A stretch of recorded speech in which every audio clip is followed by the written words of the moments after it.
Magandang umaga po sa ating lahat, mga giliw nating mga taga-subaybay, sa lahat po ng ating mga kapatid sa pananampalataya sa ating pong Diyos na buhay. So, purihin po ang ating Panginoong Jesucristo sa umagang ito, sa biyaya ng buhay na muli niya pong ipinagkaloob sa atin upang tayo po ay magsama-sama sa pamamagitan ng pag-aaral o pagsasaliksik ng kanyang banal na salita.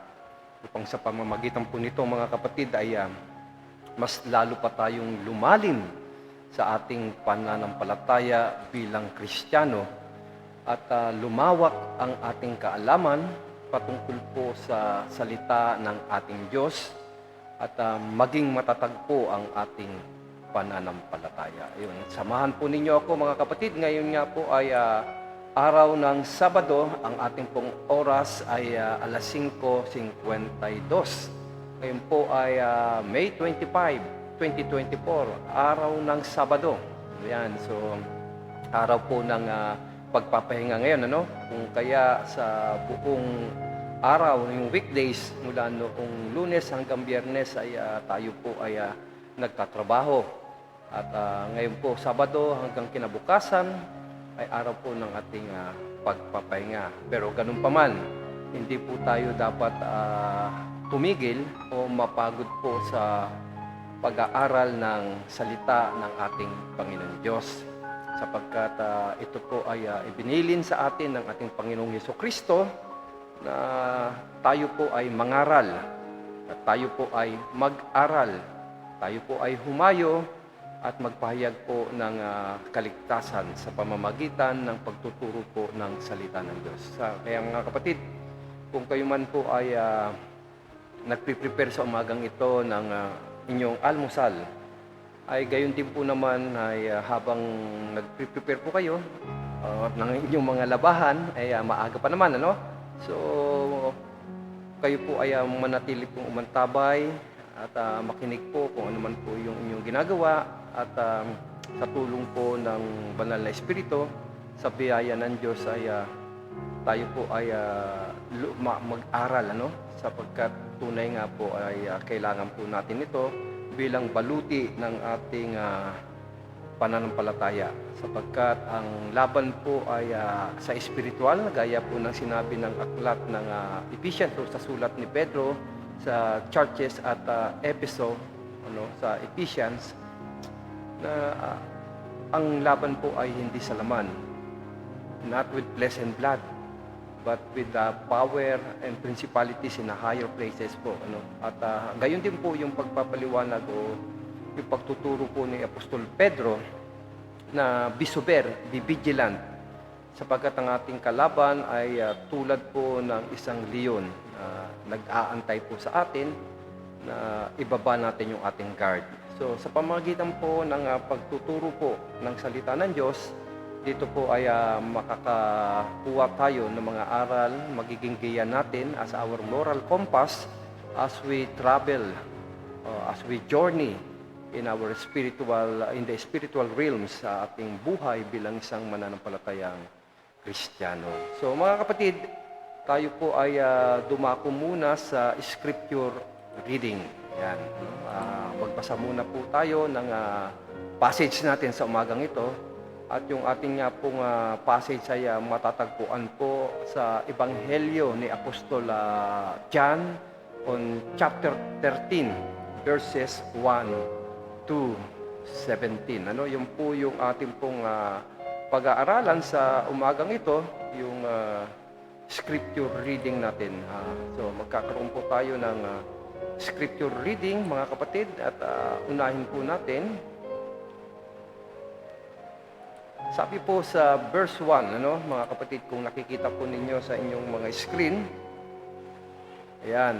So, on verse 1 po ay akin pong sisimulan. Sana po ay manatili kayong nakikinig at buksan po ninyo ang inyong mga pandinig. Alright, so bago po tayo manalangin ay atin po munang basahin yung ating scripture passage. On verse 1,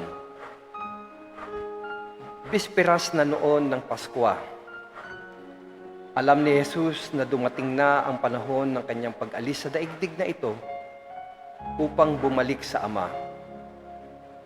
Mahal niya ang kanyang mga tagasunod na nasa daigdig at sila'y iniibig niya hanggang sa wakas. Sa panahon ng hapunan, inilagay na ng dyablo sa isip ni Judas na anak ni Simon Iscariote na ipagkakanulo niya si Jesus sa mga Hudyo. Nalalaman ni Jesus na ibinigay na ng Ama sa kanya ang buong kapangyarihan. Alam din niyang siya ay mula sa Diyos at babalik sa Diyos. Kaya't siya ay tumuyo mula sa hapag, nag-alis ng panlabas na balabal at nagbigkis ng tuwalya sa kanyang baywang. Pagkatapos, naglagay siya ng tubig sa palanggana at sinimulang hugasan ang paa ng mga alagad at pinunasan ng tuwalya na kabigkis sa kanyang baywang. Paglapit niya kay Simon Pedro, tumutol ito. Sabi niya, "Panginoon, kayo ba ang maghuhugas ng aking mga paa?" Sumagot si Jesus, "Hindi mo nauunawaan ngayon ang ginagawa ko. Ngunit, mauunawaan mo rin pagkatapos."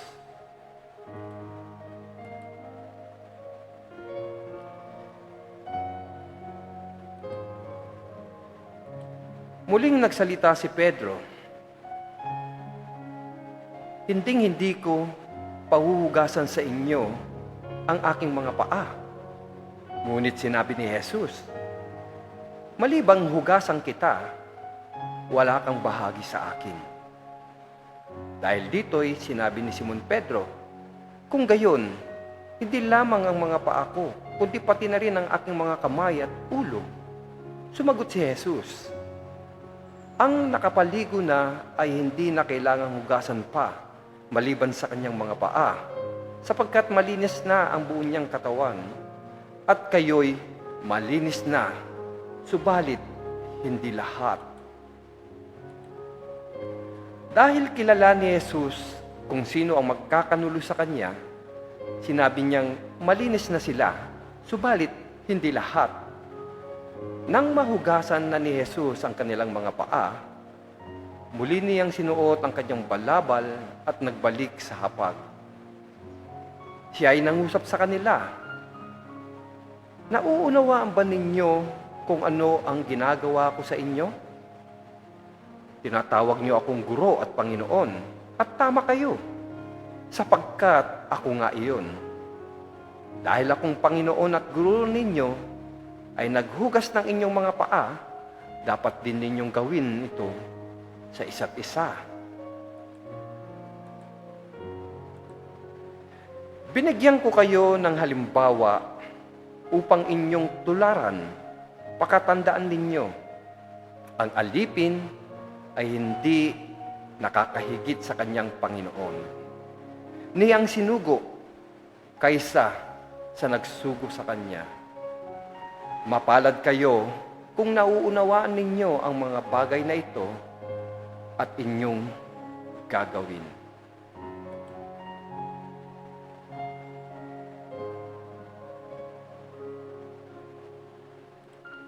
Mga kapatid, ang Diyos po ang siyang magpapala ng kanyang salita. So, purihin po ang ating Panginoon Diyos sa pagkakabasa ng kanyang salita. At sa pagkakataong ito ay hinihiling ko na tayo muna ay panandaliang yumuko at tayo'y dumako sa pananalangin. Tayo po ay manalangin. Ama naming Diyos na nasa langit, nagpapasalamat po kami sa pagkakataong muli ninyong ibinigay sa amin upang makapag-aral ng inyong salita. Hinihiling po namin ang paggabay ng iyong banal na Espiritu. Ituro po ninyo sa amin ang tunay na kahulugan ng pag-ibig at kung paano ito isasabuhay. Gayon din naman, patawarin mo kami sa lahat ng aming mga kasalanan, sa mga bagay na namutawi sa aming mga labi, hindi namin nabantayan, mga bagay o salita na nakapanakit ng damdamin ng aming kapwa. Mga salita na hindi po nagbigay ng kapurihan sa iyong dakilang pangalan. Gayon din ang mapatawarin mo kami sa mga bagay na ginawa ng aming kamay.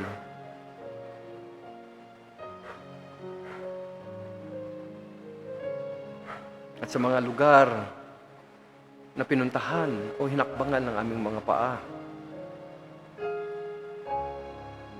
Bagay na aming nagawa, Panginoon, na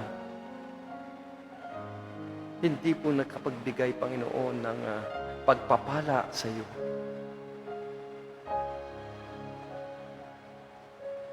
Ama, patawarin mo po kami. At sa umagang ito, ang aming dalangin, ihanda mo po ang aming tainga, ang aming puso, Panginoon.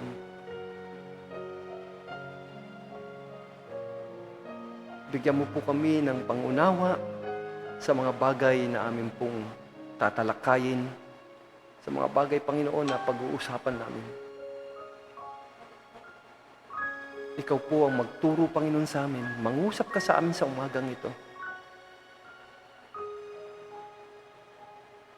Alisin mo po, Panginoon, ang lahat ng bagay na bumabagabag sa aming isipan, sa mga pasapasanin, sa mga alalahanin, Panginoon Diyos.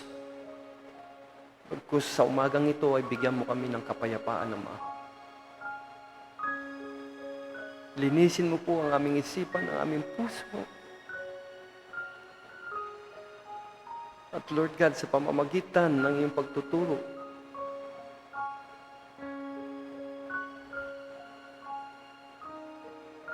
makakita kami, Panginoon, ng pag-asa at kalakasan. Puspusin mo kami, Ama, ng iyong banal na Espiritu. O Panginoon Diyos, tunay nga po na napakabuti mo. Sa loob ng isang linggo, Panginoon, na kami iyong pinag-ingatan sa mga pagpapala na patuloy mo yung pinagkakaloob sa amin, sa lahat ng aming mga pangangailangan,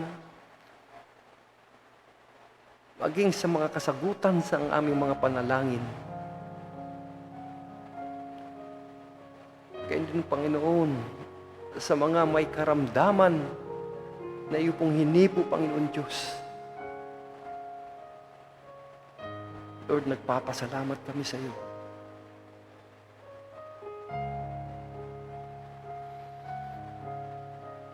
Panginoon, tulungan mo po ang aming puso na makita, Panginoon, ang kabutihan mo sa buhay namin sa gitna ng mga kahirapan, mga pagsubok, Panginoon, mga suliranin na dumarating sa aming buhay. Ay makita namin, Panginoon, ang iyong pagkilos.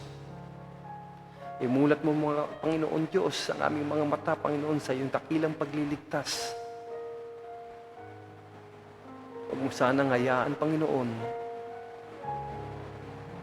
na malugmok kami, madaya kami ni Satanas, Panginoon. Pagkus, Lord, tulungan mo kami na patatagin, Panginoon, ang aming pananampalataya, ang aming pagtitiwala, ang aming pagsunod sa iyong salita. At sa pamamagitan, Panginoon, ng pangangaral na ito, mangusap ka sa amin lahat, Panginoon Diyos. Puspusin mo ang lahat ng sino mang sumusunod sa programang ito, ang lahat ng nakakapakinig ng programang ito, ang lahat, Panginoon, ng nanunood, sumusubaybay sa programang ito, Panginoon. Ipuin mo sila, Panginoon. Anumang suliranin, Panginoon, ang bumabalot sa kanila. Lord God, Bigyan mo sila ng kapahingahan, ng kapayapaan, Panginoon Diyos. Mangusap ka sa mga tao, Panginoon, na hindi pa nakakakilala sa iyo. Naawa sa pamagitan ng programang ito, maabot ang mas maraming bilang, Panginoon. Maraming makakilala sa iyo bilang Panginoon Diyos sa tagapagligtas. Panginoon, kumilos ka sa umagang ito, Panginoon. At inaangkin namin ang tagumpay sa ngalan ni Jesus. Amen. So, ayan po mga kapatid, at tayo po ay nagpapasimula po sa ating pangangaral sa umagang ito. At purihin po natin ang ating Diyos na buhay. At tayo po ay nagsasama-sama na naman muli ngayon sa umagang ito. At nais ko pong banggitin ang mangilang-ilang tao po na nakasubaybay, nakatutok ngayon sa ating pong programa. Okay? So, magandang umaga kay Brother Larry. Yan. So, Brother Larry, magandang umaga sa iyo. Puri ng Panginoon Diyos sa iyong kabutihan, sa iyong katapatan sa kanyang gawain. At gayon din yung aking mother, si Leticia Bueno Ramos. At nais ko rin batiin po yung technical department ng MCAG, ng Military Civil Affairs Group, ng Media Civil Affairs Group, MCAG po. Yung MCAG po ang siyang namamahala po ng lahat po ng civil affairs, ng media civil, ng mga palatuntunan, yung pong mga programa ng DWDD. At sa likod po ng mga programang iyon na tumatakbo po araw-araw sa ating Facebook page, na DWDD, ang tinig ng boses ng Kawal Pilipino. Gayon din po sa talapitan ng ating mga radyo na 1136 kHz AM. So ito pong mga taong ito sa technical department, sila po yung talagang tunay na aktor, Sila po yung unsung hero kung tawagin natin, the silent warrior o the warrior diplomat. Sila po yung dahilan ng tagumpay, yung nasa likod ng programa na araw-araw pong nating napapanood sa Facebook page ng the DWDD, ang tinig o ang boses ng ating Kawal Pilipino. So magandang umaga po sa technical department, sa technical man department. So patuloy po tayong umantabay sa programang ito ng ating Diyos na buhay. So kanina nga po ay nabasa po natin yung ating main points, yung ating scripture reading, yung ating passage ay ating pong nabasa kanina. So tunay nga mga kapatid, sa ating buhay bilang mga mananampalataya, napakahalaga yung mga sinasabi ng isang tao na malapit ng mamatay. Nakakita o naka-experience na ba kayo na nakausap ninyo yung isang tao o mahal ninyo sa buhay na nasa bingit na ng kamatayan, na siya ay namamaalam na? Kamakailan lamang noong 2021, abang ako ay nasa foreign schooling, abang ako ay nasa Texas, sa El Paso, upang mag-aral o nag-aaral bilang Sergeant Major course. Kumukuha ako ng kursong Sergeant Major course doon sa United States of Army o doon sa NCO Leadership Center of Excellence. Ay dumating sa akin ng isang balita na yung aking pong tiyuhin ay pumanaw na. Yung si Uncle Desiderio Bueno. Siya rin po ay isang veterano, dating sundalo, isang retired na sundalo, veterano, na actually siya po yung parang tumayo. Yung tumayo actually na aking ama-amahan.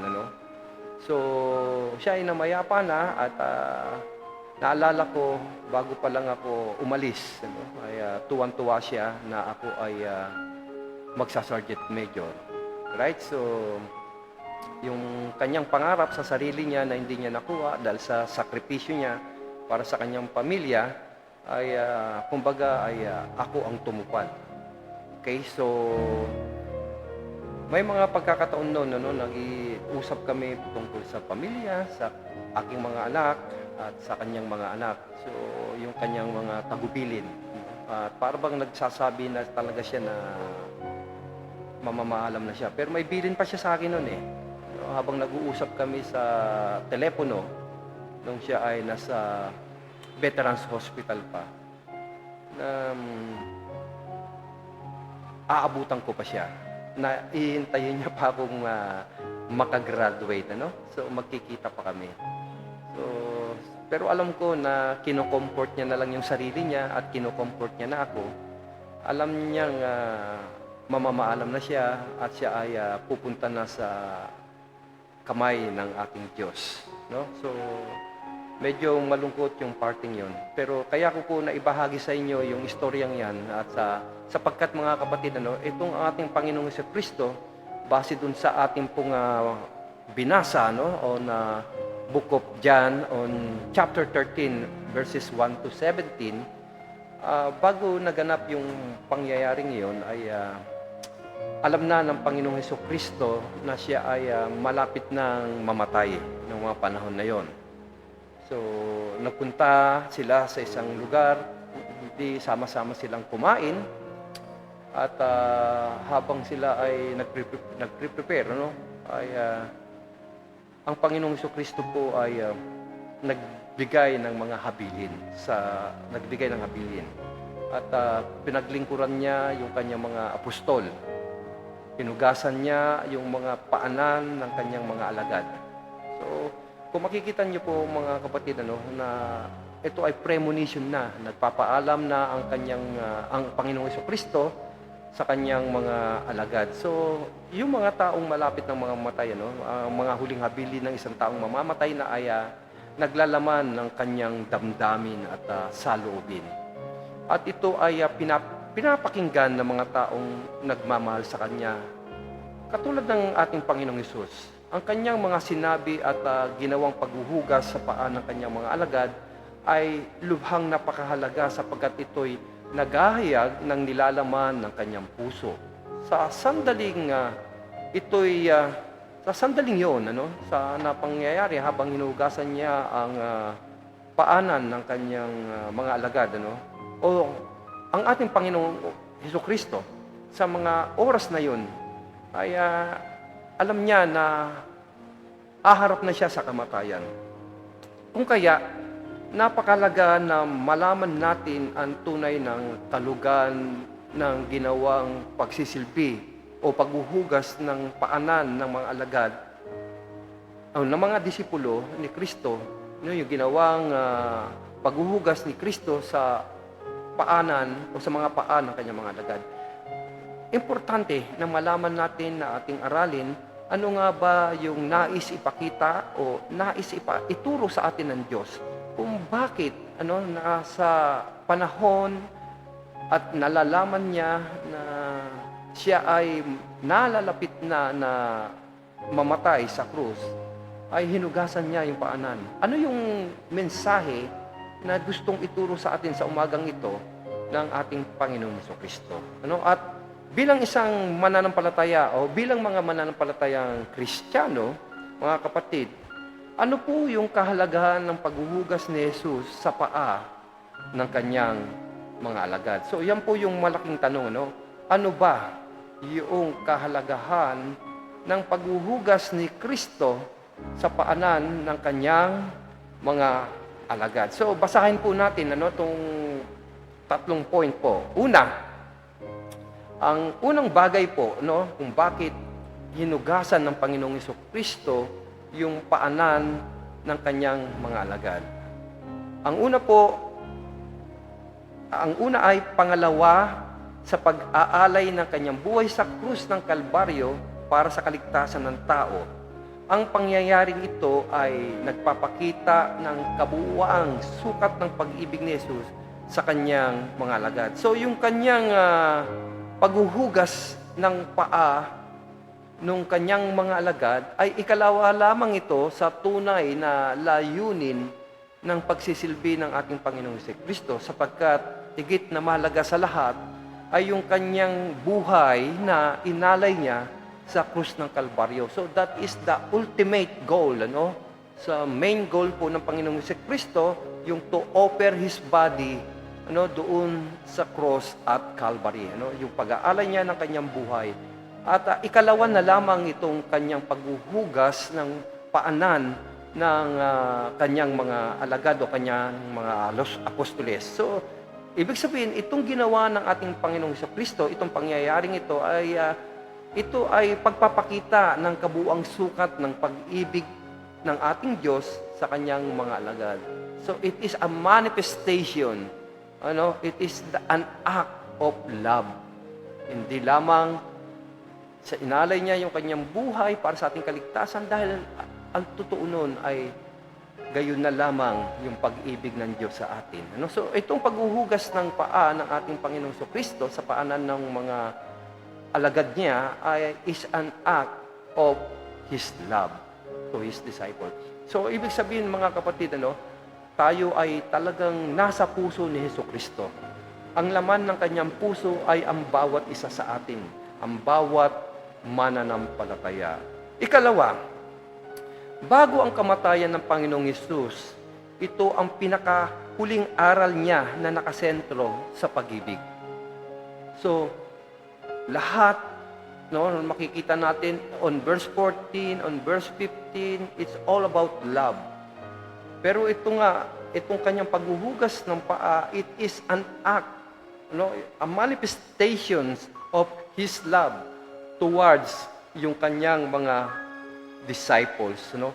So, makikita natin, tulad ng isang taong mamamatay, ipinupur out niya na yung kanyang damdamin, yung laman-laman ng kanyang puso. Gaya nga po ng sinabi ko, ang laman ng puso ng ating Panginoong Kristo, ang kanyang mga alagad, ang kanyang mga tupa, ang mga taong sa kanya ay sumasampalataya. Kaya nga, bago ang kamatayan ng Panginoong Hesus, ay ang tema ng kanyang pangangaral ay nakasentro sa pag-ibig, no? Na kung saan ay ginamit niyang mismong halimbawa yung kanyang sarili. Ikatlo po, mga kapatid, ang kasaysayang ito, ang kaganapang ito ay lubhang napakataas ang tensyon. Bakit ba, mga kapatid? Sapagkat, mga kapatid, habang inuhugasan niya yung paanan ng kanyang mga alagad, ay kasama po doon si Judas na anak ni Iscariote. At ang sabi nga niya, hindi na kinakailangan pang kayo ay paliguan sapagkat kayo'y malinis na. Kayong lahat ay malinis na. O ikaw, Peter, ay malinis na maliban sa isa. At ito ang tinutukoy niya si Judas sapagkat ng mga panahon na yon, may tension nang nangyayari, mga kapatid. Kasi kung maalala ninyo, mga kapatid, ay itong kanyang mga alagad ay nagtatalo-talo kung sino ba yung pinaka-paborito o kung sino ba yung number one ng mga apostol o sino ba yung mas mataas sa kanyang mga apostol, sino ba yung mas malapit sa Panginoon pagdating sa langit. So, nagtatalo-talo sila. So, now, makikita po natin dito, mga kapatid, ay itinuturo po ng ating Panginoong Kristo yung kahalagahan ng servant leadership. Pero balikan po natin yung tanong, bakit merong tension? Sapagkat habang si Satanas ay ginagawa niya ang kanyang bahagi para sa kamatayan ng Panginoong Hesus, si Jesus naman ay nagtuturo sa kanyang mga alagad na tunay na kahulugan ng pag-ibig. Ibig sabihin, dahil mamamaalam na siya, ay itinatagubilin niya sa kanyang mga alagad na sila ay magmahalan. Sapagkat alam ni Kristo ang kanyang mga alagad ay ipagkakanulo siya. Sila ay magsisitakas. Kaya nga, doon nga po ay sinabi ng ating Panginoon Jesus kay Pedro na ako'y iyong ipagkakanulo. So, alam po natin, alam na ni Kristo yung mga mangyayari sa kanya. Nalalapit na po yung kanyang kamatayan. Bilang isang tao na mamamatay ka na, itinatagubilin mo na yung mga nais mo sa iyong mga mahal sa buhay.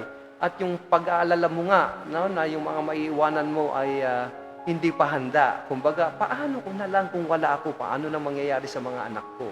Na mga bata pa sila, hindi pa nila alam ang gagawin nila. Sometimes, maaaring ganoon ang iniisip ng isang taong malapit ng mamatay. At ang ating Panginoong Jesucristo, dahil alam niya nang nalalapit ang kanyang kamatayan, at alam niya yung mangyayari at magaganap sa kanya, kaya itinagubilin niya na lahat sila ay magmahalan. Kaya nga ibinili niya kay Pedro to feed my flock. So mga kapatid, ang isang taong mamamatay na o malapit nang mamatay, ay ipinagtatagubili niya na ang lahat ng bagay. Gaya nga po ng ating Panginoong Jesucristo, malapit na siyang mamatay at ipinakita niya po yung kahalagahan, mga kapatid, ng pagsisilbi sa isa't isa, yung pagmamahalan ng bawat isa. Sa mga katuwid, mga kapatid, itong kasaysayang ito ay naglalahad na maging sa ating panahon, yung puso ni Jesus ay punong-puno ng pag-ibig.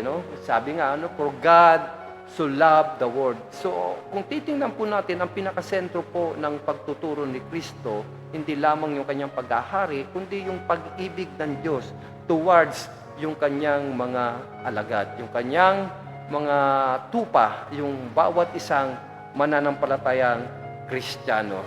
So, para mas higit nating maintindihan, mga kapatid, kung bakit hinugasan ni Jesucristo yung paanan o yung paa ng mga alagad niya, importanteng malaman natin pa yung costume, yung tradisyon ng mga Hudyo. So, that was happened during the Roman Empire. At alam natin, yung mga kalsada during that time ay hindi naman sementado na katulad po nung panahon natin.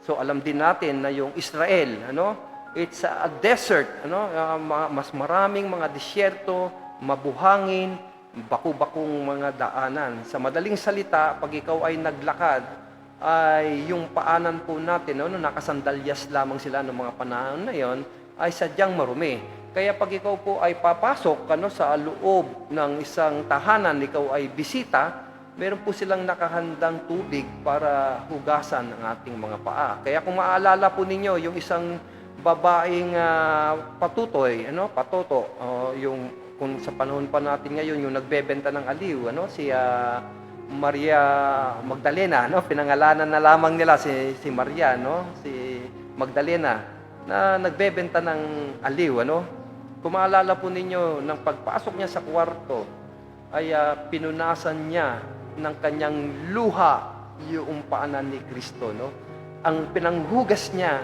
ay yung kanyang mga luha. Makikita po ninyo noon at dumating nga po yung isa pang pagkakataon na yung napakamahal po na pabango, alabaster, ay pinanghugas niya sa paanan ng ating Panginoong Jesucristo. So sabi niya doon sa may-ari ng tahanan o doon sa mga alagad niya, mga tagasunod niya, mga disipulo niya, na wala ngang nag-offer na hugasan yung kanyang paa. Samantalang ang babaeng ito ay ginawa niya yung nararapat para sa ating Panginoon Diyos. Mga kapatid, napakahalaga po, pag sila ay pumapasok sa isang bahay, na itong host, ay nagbibigay po ng panglinis o panghugas ng kanilang mga paanan. Dahil nga po, yung kanilang dadaanan ay sadyang napakadumi, At ito po, sa halip na yung mga alagad ang maghugas ng kanilang mga paanan, at kaya nga nung hinuhugasan yung kanilang paanan, tumanggi si Peter na siya ang maghugas at nag-volunteer siya na siya na lang maghuhugas ng kanyang sarili. Pero kailangan gawin ito ng Panginoon Diyos as an act of servant leadership. So mga kapatid, unang-una, yung panahon na yon ay panahon po na nalalapit na yung paghahanda para sa Passover, Yung Passover, ito po yung paggunita ng bayan ng Israel kung saan ay iniligtas po sila sa kamatayan, yung kanilang mga anak, sapagkat dumating yung anghel ng kamatayan na kinakailangan sila ay maglagay ng dugo sa bawat tarangkahan ng kanilang mga pintuan. At pag nakita ng anghel yung dugo na yon sa tarangkahan ng bawat tahanan ng pamilyang Hudyo, ay lalagpasan ito ng anghel ng kamatayan. Kaya nga po, Passover, lalagpas sa kanila. So, ito yung araw ng Pasko na ginugunita nila na tuwing araw ng Huwebes. So, ito ay sinusundan ng pagsasalo-salo. Kaya po sila ay na isang kwarto at nagkakaroon po sila ng hapunan, ano, yung the Lord's Supper na tinatawag natin. So, wala pong wala pong upuan noon, ano, mababa lamang yung kanilang hapag, kaya mababang lamesa lamang at doon po sila sa sahig ay nakaupo, no?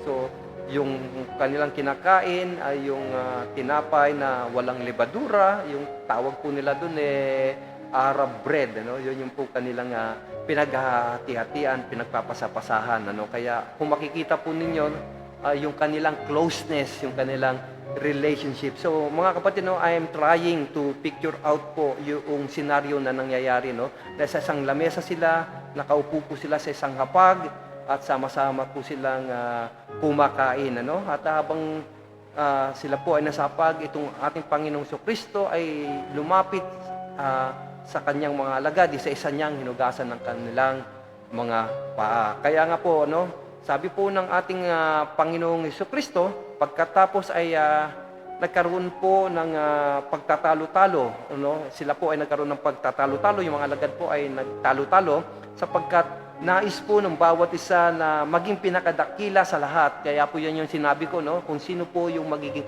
number one, ano, yun po yung pinagtatalon-talunan nila, no.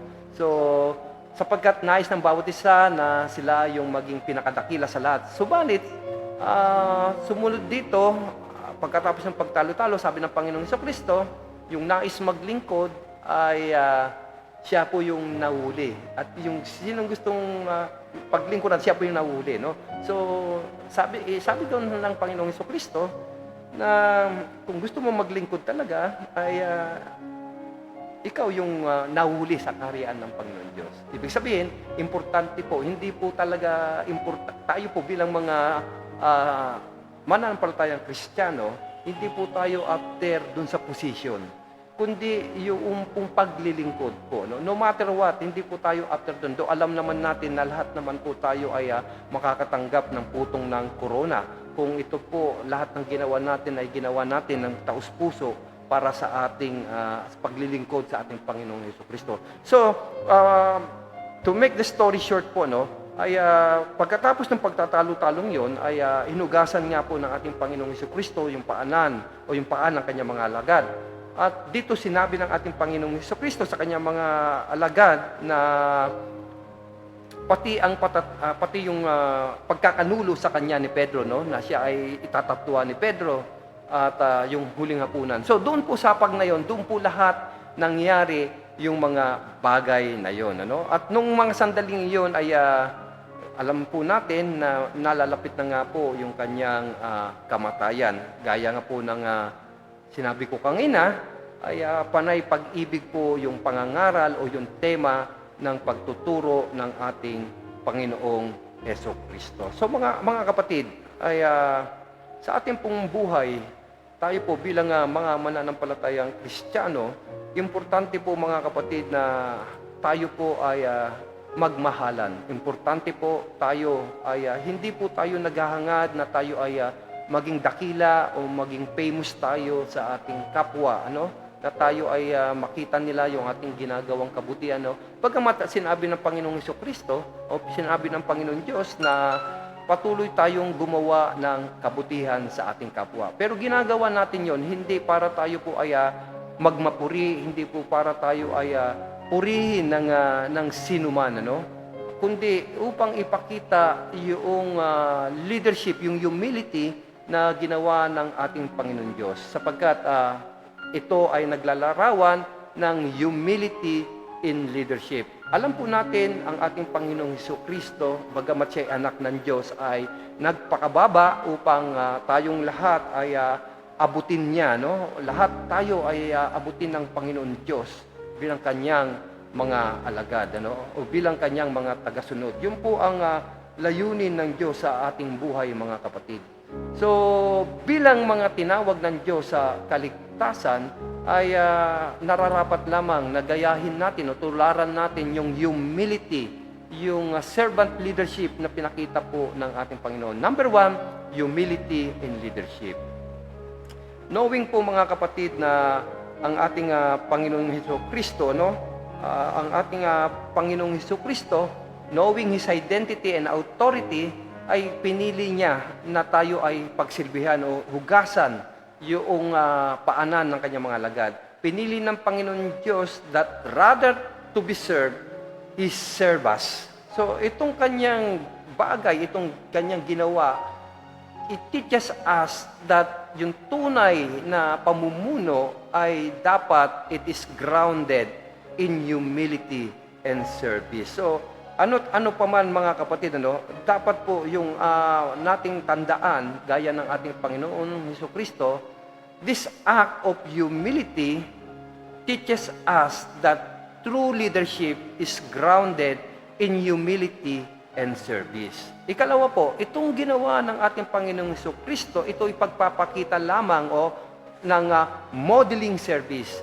Pinapakita niya kung ano ba ang dapat, So, ang ating Panginoong Hesukristo, He instruct His disciple na tularan yung kanyang ginawa. Gaya nga po nung nabanggit po dun sa verse 13 and 15, kanya pong ipinag-utos sa kanyang mga disipulo na itong isang halimbawang ito na dapat nilang gawin sa isa't isa, which indicate that servanthood is fundamental po sa ating buhay bilang mananampalatayang Kristiyano. Mga kapatid, tayo ba bilang mga Kristiyano, tayo ba ay naglilingkod sa isa't isa? Tayo ba ay inaalala natin ang isa't isa? Tayo ba ay mahal natin ang isa't isa? Mga kapatid, malungkot na sasabihin ko, mga kapatid, na tayo habang tayo ay naghahayag, o ay nagbabahay-bahay, nagsasaturation drive, upang ipakilala si Kristo sa bawat tao na nasasalubong natin sa ating buhay o sa kalsada, habang namimigay tayo ng mga tracts, ng gospel tracts. Ganun na lamang ipinapakita natin sa mga tao yung pagmamahal ng Diyos, na sa pamamagitan ng pagtuturo na malaman nila na mahal tayo ng Diyos.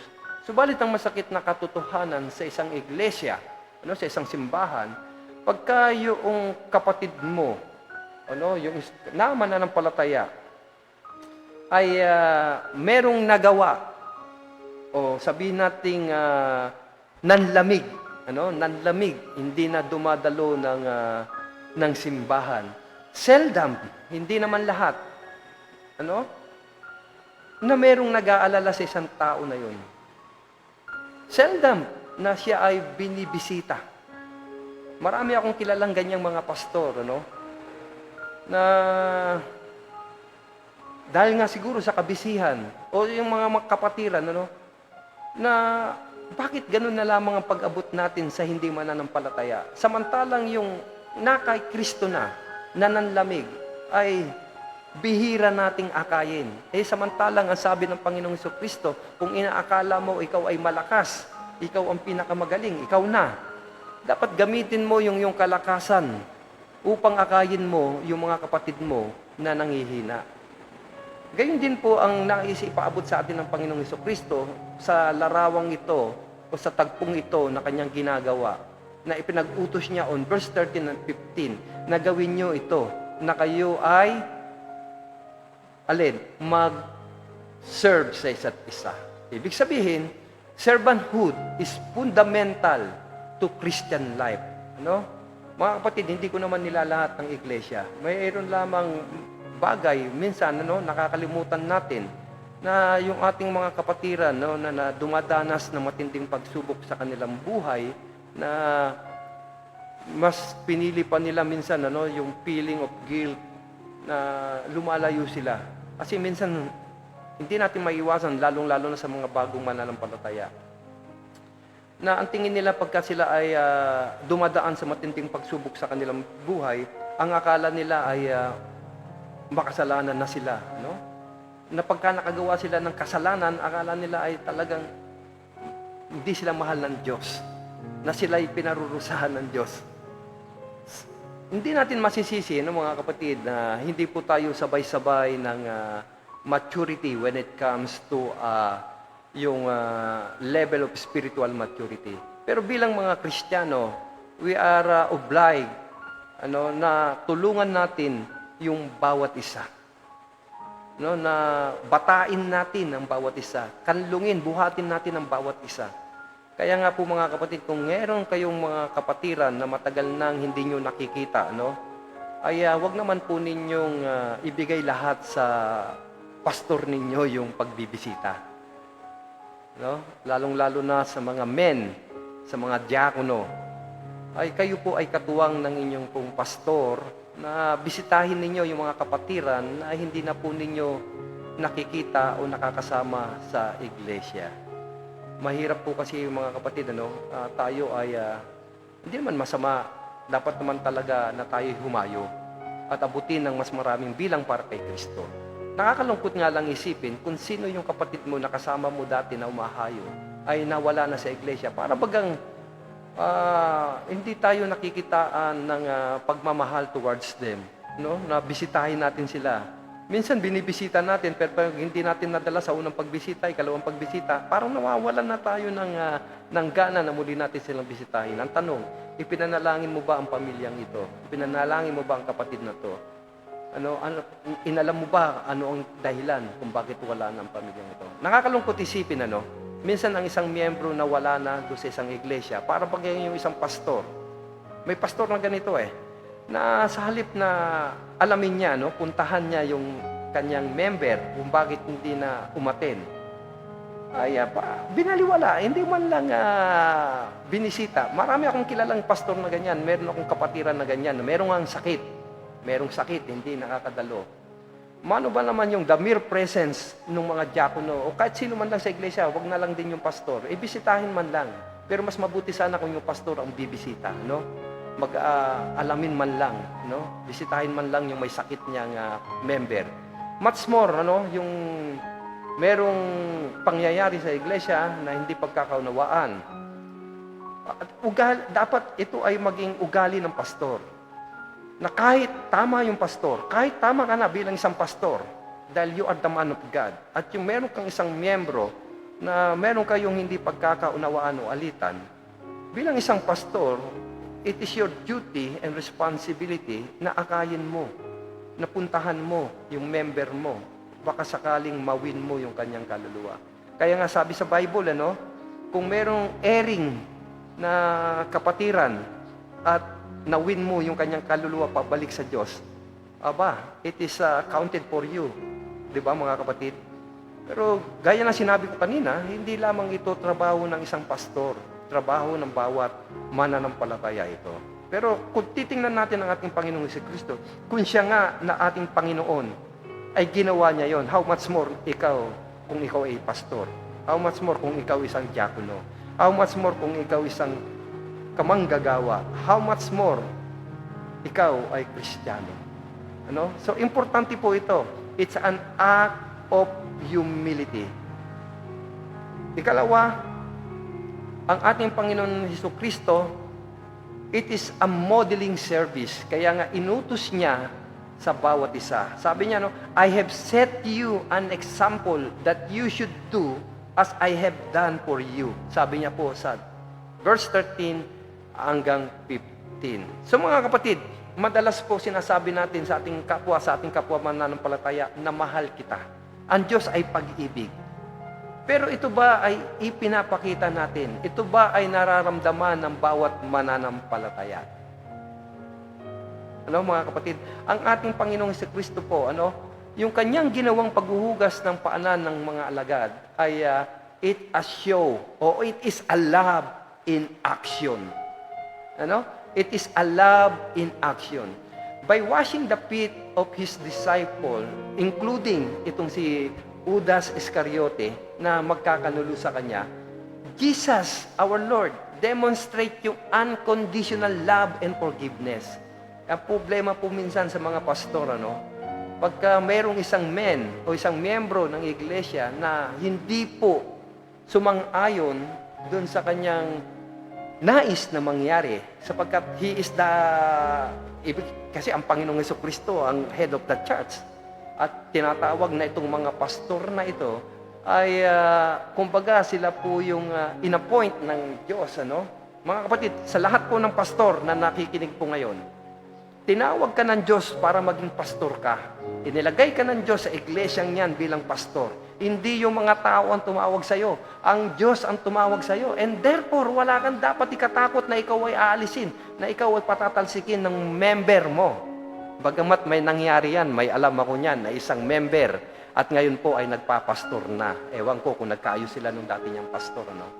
Pero ang ibig kong sabihin mga kapatid, in this, as a leader, gaya ng ating Panginoong Jesucristo, alam niya na ipagkakanulo siya ni Judas. Pero nakita niyo yung kanyang unconditional love.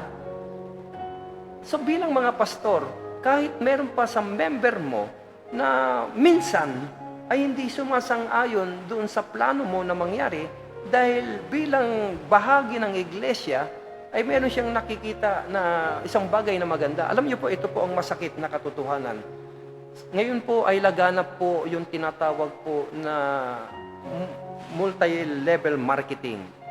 Yung dati nga, may mga piramide pa, May pupunta sa church, ang kadalasan pong pinupuntiryan nito ay yung mga pastor. Magbebenta ng ganito, sila po ay akitin para sa dahil may mga member sila at umahayo sila, may mga kakilala sila So, minsan, yung tunay na layunin ng simbahan na mga aral ng salita ng Panginoon Diyos ay ang nangyayari po, pinapasok po ng mga grupo na ito, magpapasok ng ganito, ng mga ganitong grupo, sumali tayo dito, sumali tayo dyan. Kadalasan nga po, agila, may mga eagles na rin po, na mga pumapasok na mga pastor. Minsan po, meron itong multi-level marketing. Kung ano-ano na po pumapasok sa iglesia, mga kapatid. So, itong mga usaping ito ay usapin sa lamesa, hindi po ito usapin sa pulpito. Minsan may mga tumatayong kalalakihan na pastor. Dapat pag-aralan muna natin yan. Dapat pagka sumalungat na kagad yung isang miyembro, markado na kagad sa isang pastor yon. Yung mga ganung bagay. Pero titingnan nyo po, ang ating Panginoong Jesucristo, si Judas mismo ay pinagkanulo siya. Pero ipinakita niya yung love in actions. That even though Judas would betray him, still Jesus demonstrate unconditional love and forgiveness. Sana po, sa lahat sa atin, hindi lamang sa mga pastor, kundi sa mga diakono, sa mga church leaders, ay hindi po lahat ng pagkakataon, meron po mga member na magiging pasaway. Pero gaya po ni Jesucristo, He demonstrated His unconditional love and forgiveness. Ano po ang kahalagaan ng ating pag-aaral sa mga panahon nito? Hindi po lamang ito sa mga pastor, kundi sa lahat ng mga mananampalatayang Kristiyano. Maaring ikaw ay nasaktan o sinaktan, sinadyaman o hindi sinadya. Maaring ang kapatid mo ay hindi sumang-ayon sa iyo. Maaring ang asawa mo, ang kapatid mo, ang kasamahan mo sa trabaho, maaring hindi kayo magkaisa o sa isang bagay, Ito po, si Brother Larry, madalas po ay meron kaming diskusyon ni Brother Larry. Madalas meron kaming mga pinag-uusapan ng mga ilang bagay, personal at spiritual sa buhay namin. Pero after po nung discussion namin, balik kami sa pagiging magkaibigan. Hanggang doon lang yun. Balik kami because we respect each other opinion. Ganun po yung tunay na magkaibigan. Okay, say your piece, I say my piece. Kung magkaayos tayo, mas maganda. Kung hindi tayo magkapareho ng prinsipyo, ay let's respect each other. After nung discussion, tapos na yon. Walang personalan. Pero, mga kapatid, bakit ko po sinasabi ito? Hindi sa lahat ng pagkakataon ay sasang-ayon sa iyo ang kasama mo, ang kaibigan mo, ang asawa mo, ang anak mo, ang kasama mo sa trabaho, yung mga kamember mo sa church. Pero hindi ibig sabihin nun, na kayo ay maghiwalay ng landas. Gaya ng ating Panginoong Jesucristo, ipinakita niya po yung kahalagahan ng servant leadership. Because servant leadership is humility in leadership. Ibig sabihin, it is an act wherein yung tunay na leadership ay grounded in humility of service. Ikalawa, itong pangyayaring to, the Lord Jesus Christ is modeling yung service na pinakita niya. Ibig sabihin, yung servanthood talaga ay talagang basically, it is a fundamental po sa ating buhay bilang mananampalataya. And not only that, it is an act of love. It is a love in action. So sa buhay natin ngayon mga kapatid bilang mga Kristiyano, tayo po ay tinawag ng Diyos upang pagsilbihan ang iba, selflessly. Tayo po bilang mga Kristiyano ay ang tangi nating hangarin ay pagsilbihan ng bawat isa gaya ng pagsisilbi natin sa ating Panginoong Jesucristo. Ano? Regardless, gaya ng ginagawa natin, may manood ba, wala bang manood, ang importante, nagpapagamit ka sa Diyos dahil sa pag-ibig mo sa Diyos.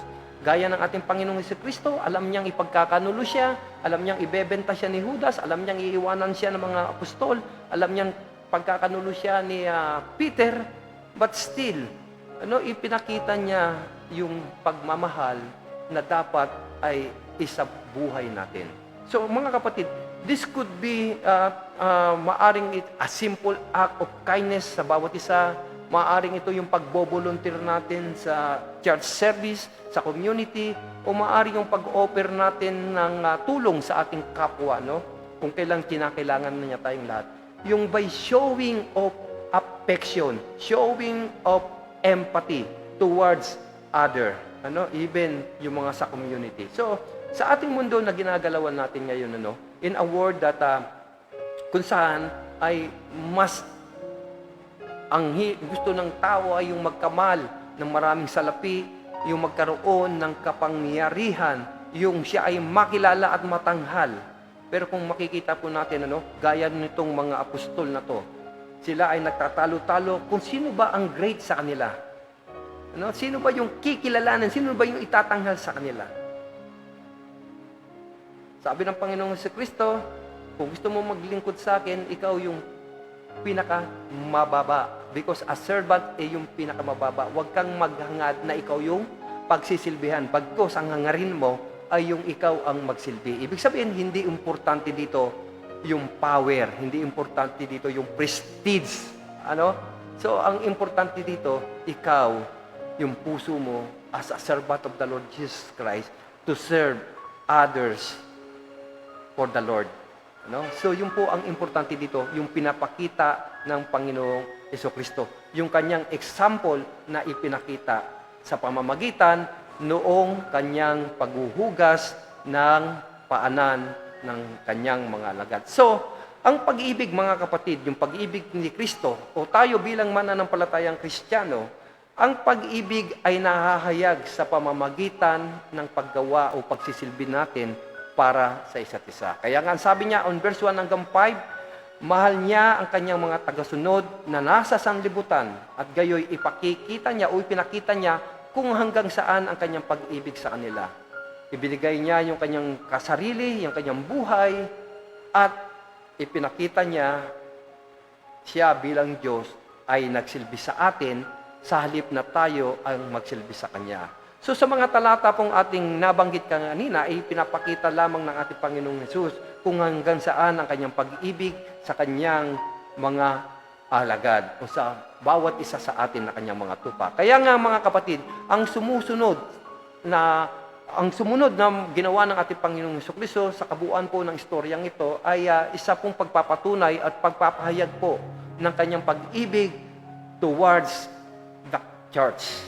Ang pag-ibig ang siyang pinakapundasyon ng lahat ng ginawa ng ating Panginoong Jesucristo, yung kanyang paghuhugas sa paa ng kanyang mga alagad. Kaya nga naman mga kapatid, nararapat lamang na tayo bilang mga anak ng Diyos ay pagsilbihan natin ang bawat isa sa atin. So, sabi niya po doon sa 1 John chapter 3 verse 18, mga anak, huwag tayong umibig sa pamamagitan lamang ng salita o ng wika lamang.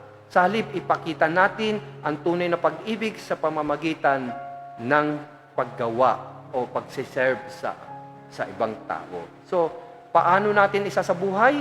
Una, dapat tayo ay kalimutan natin, Ibig sabihin ay kalimutan natin kung sino tayo, kalimutan natin yung estado ng ating kapwa. Ang importante, tayo ay ipakita natin sa kanila tulad ng Panginoong Jesucristo na nagsilbi. So pagsilbihan natin ang ating kapwa. Ibig sabihin, by sharing the Word of God, by showing them the love and affections ng ating Panginoong Jesucristo, pagpapahalaga sa kanila. So mga kapatid, ang hamon po sa atin sa umagang ito, gaya po ng Philippians chapter 2 verse 3 hanggang 4. Do nothing out of selfish ambition or vain conceit. Rather, mga kapatid, gawin natin ng lahat ng bagay in humility to value others above ourselves. No? Huwag nating titingnan na mas mataas tayo sa iba, bagkus ay to value others ng higit pa sa sarili natin. Nang hindi tumutingin o naghahangad ng anumang pabuya o anumang favor. Subalit, ang ating layunin ay pagsalbahan ng iba, katulad na lamang ng pagsisilbi sa atin ng Panginoong Jesucristo.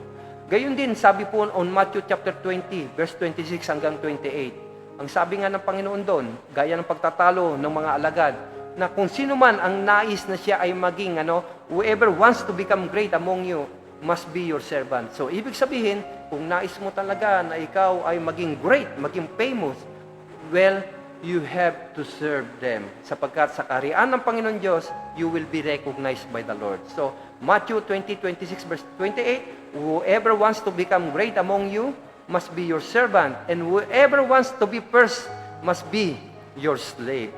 Just as the Son of Man did not come to be served, but to serve and to give His life as a ransom for many. So mga kapatid, yan po yung tunay na layunin na motibo ng pagsisilbi ng servant leadership. Hindi yung siya ay maitanghal, kundi yung siya ay magsilbi.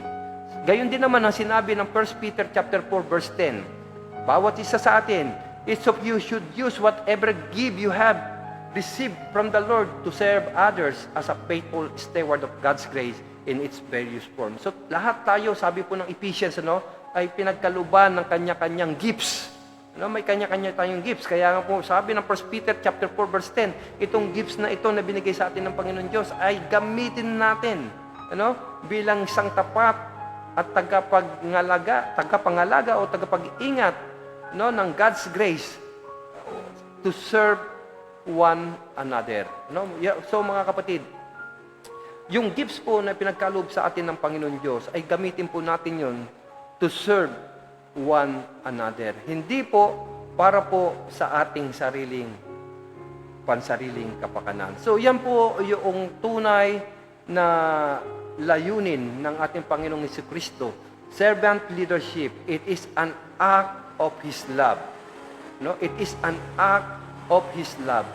So yung humility, yung paglilingkod natin, katulad ng ating Panginoong Jesucristo, siya ay hari ng mga hari, siya ay anak ng Diyos, iniwanan niya yung kanyang trono sa langit, bumaba sa lupa, nagkatawang tao, namuhay tulad ng isang tao, para tayo ay pagsilbihan sa pamamagitan ng kanyang kamatayan sa krus.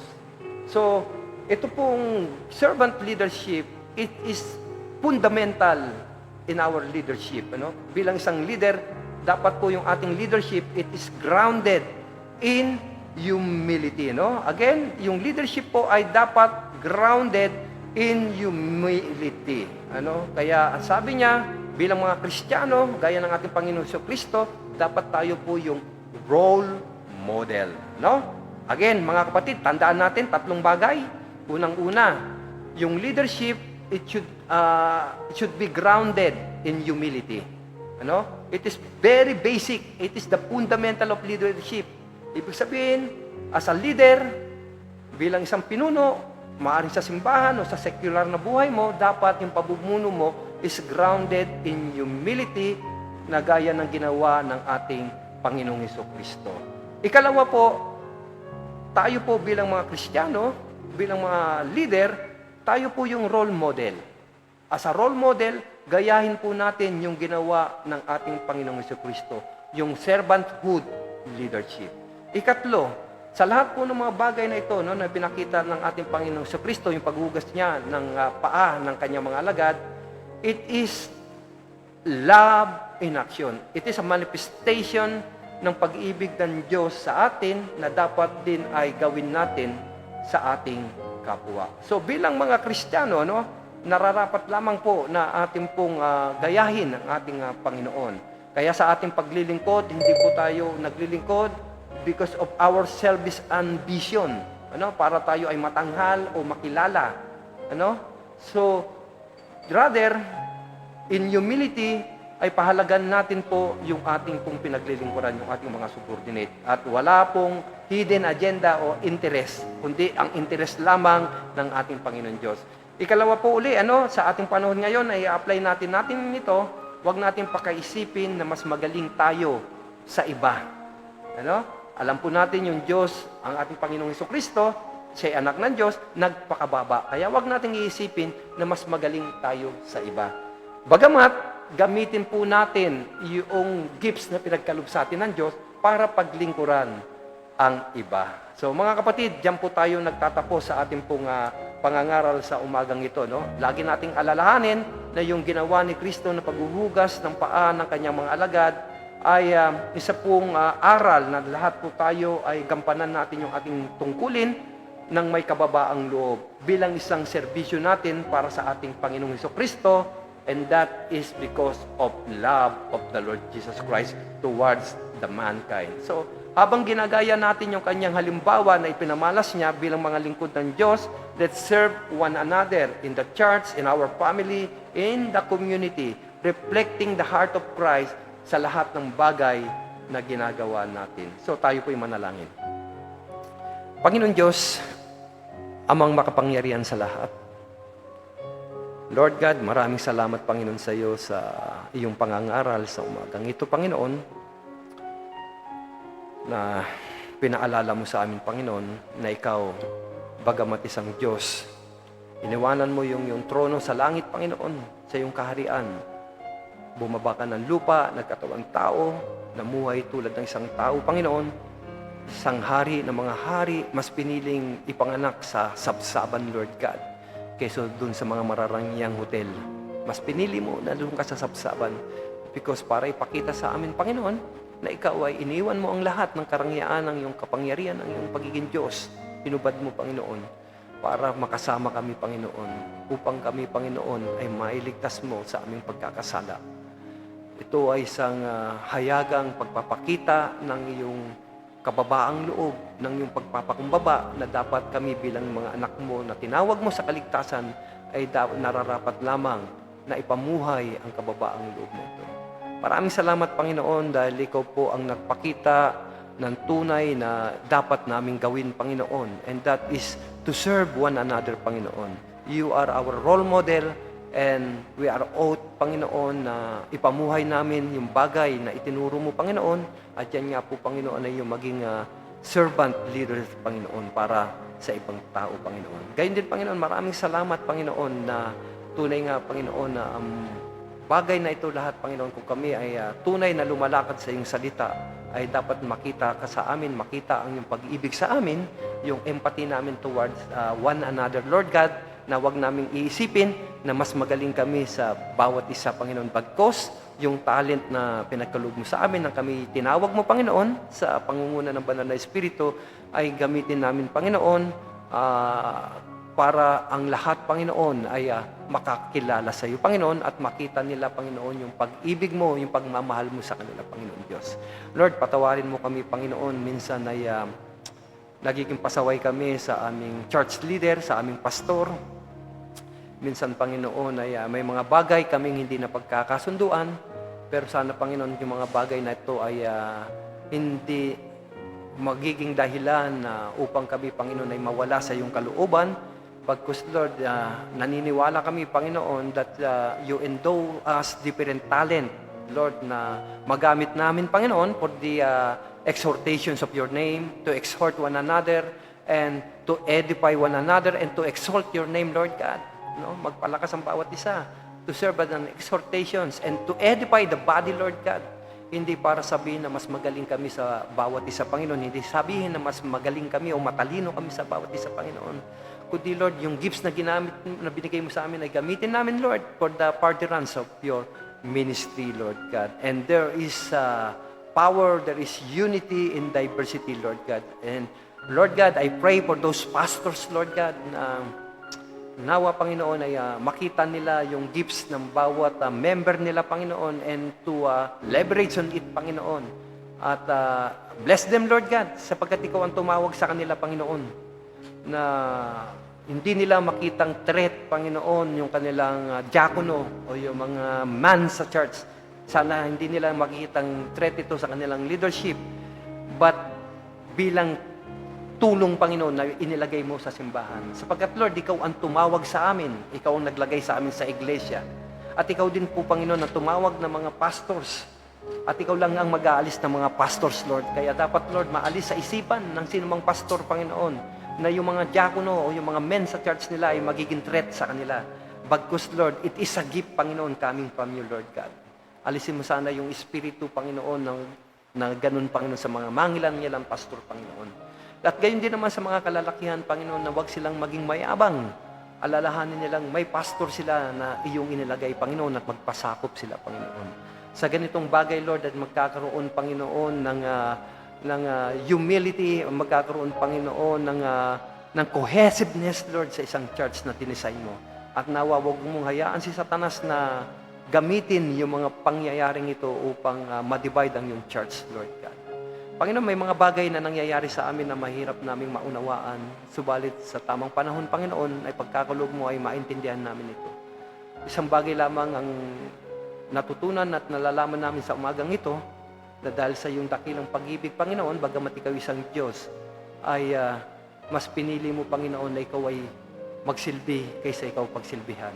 Sa ganitong bagay, Panginoon, sana isipin namin na kami ay tinawag mo para magsilbi, hindi upang pagsilbihan. Pagpalain mo ang bawat isa, Panginoon, na nakikinig ngayon. Kung meron man, Panginoon, na dumaranas, Panginoon, na may kaalitan sa pamilya, sa trabaho, Panginoon, sa churches, Lord, nawa alalahanin namin itong aral na amin pong napulot sa umagang ito, that we have to love one another, we have to serve one another, and we have to emulate the servant leadership na ipinakita po ng aming Panginoong Kristo. And whoever who want to be great, ay siya po ay let him be a slave, Panginoon. At Lord God, maraming salamat sa iyo. Ibinabalik po namin ang kapurihan sa iyo sa pangalan ni Jesus. Amen. So mga kapatid, maraming salamat po sa inyong pong pagtunghay po sa ating pong programa, sa palatuntunan nito ng ating Panginoon Diyos. At muli po sa susunod na araw, sa ganitong pong mga oras, ay muli sana ay patuloy na tayo po ay magsama-sama upang patuloy nating papurihan ang ating Diyos na buhay, at siya po lamang ang matanghal sa ating buhay at hindi po ang ating mga sarili. Lagi po nating alalahanin po, that our existence po, yung ating pong kadahilanan kung bakit tayo tinawag ng Diyos ay hindi para paglingkuran, kundi para maglingkod.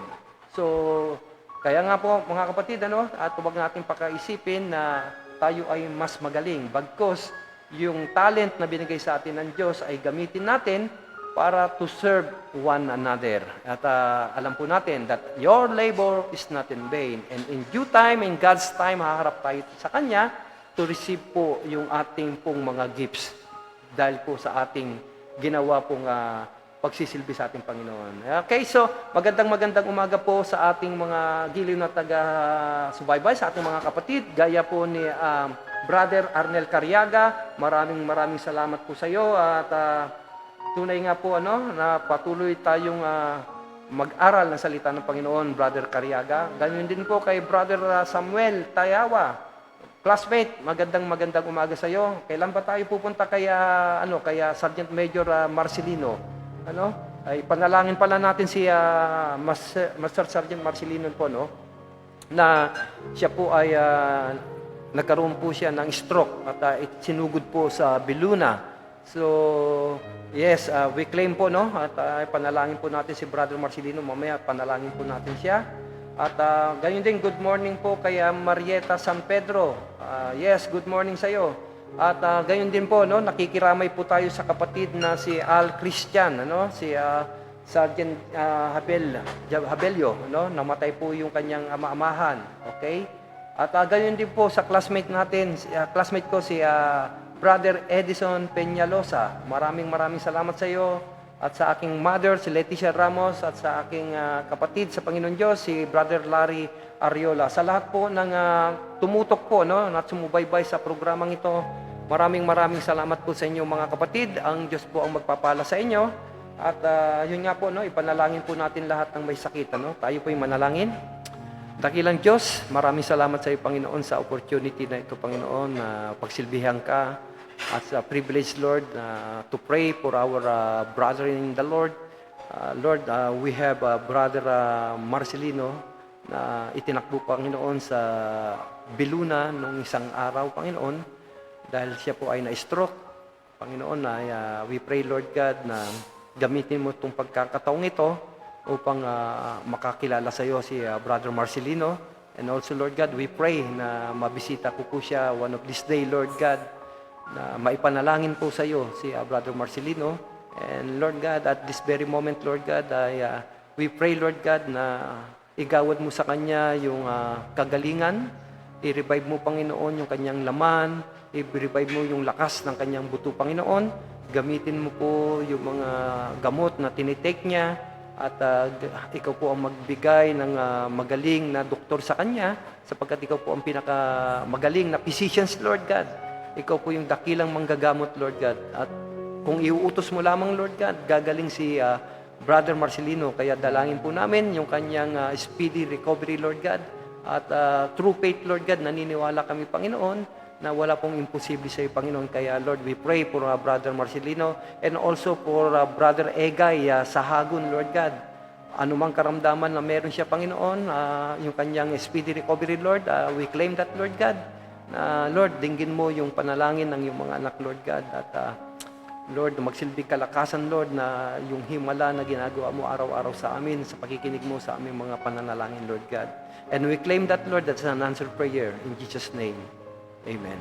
So, mga kapatid, gayon din po, no? Kung sino po yung meron pong prayer request, ay mangyari lamang na isulat po ninyo at i-direct message nyo ako. So, ang oras po natin ay alas 7:08 ng umaga at pansamantala po ay magpapaalam po ang inyong lingkod, Brother Ariel Ramos, at kayo po ay inaanyayahan ko araw-araw, alas 5:30 ng umaga, bagamat na late po tayo ngayon, ano? So, at yung iba po ay mukhang natutulog pa habang pwede naman po ninyong balikan itong programang ito. Pero mga kapatid, huwag po natin kalimutan na i-share po natin, ano? At maraming salamat po doon sa nag-share ng ating pong programa. Ang Diyos po ang siyang magbabalik sa inyo, no? Ang siya pong gaganti, magbibigay ng gantimpala sa mga kabutihan ninyo sa pamamagitan po ng pagbabahagi po ng programang ito. Muli, may the Lord bless us and keep us safe, no, mga kapatid. At gayon din po ay happy weekend po sa lahat, ano? At muli bukas magkita-kita po tayo. God bless.